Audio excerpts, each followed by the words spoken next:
c'è nello spartimento, non ha niente da dire in sua difesa.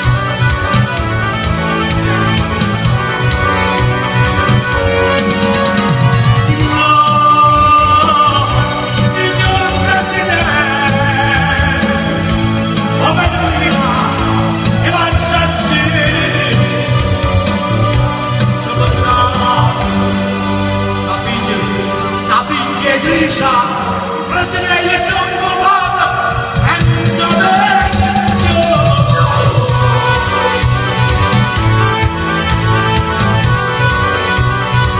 criminale, criminale, come basta, perché sangue e famiglia,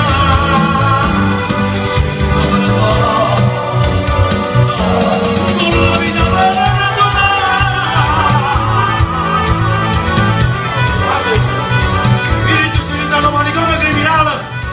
per l'infermità mentale, io scendo allo spartimento. Signor Presidente, governo criminale, e la gente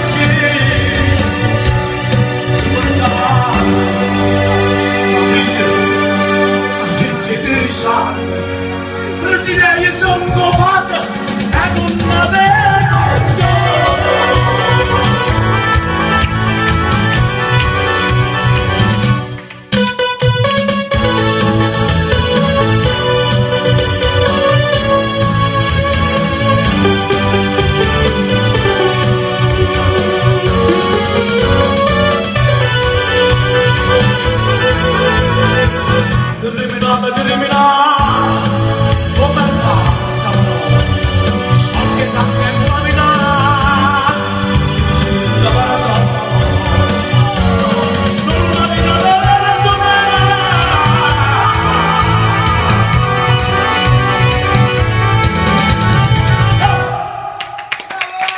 Grazie.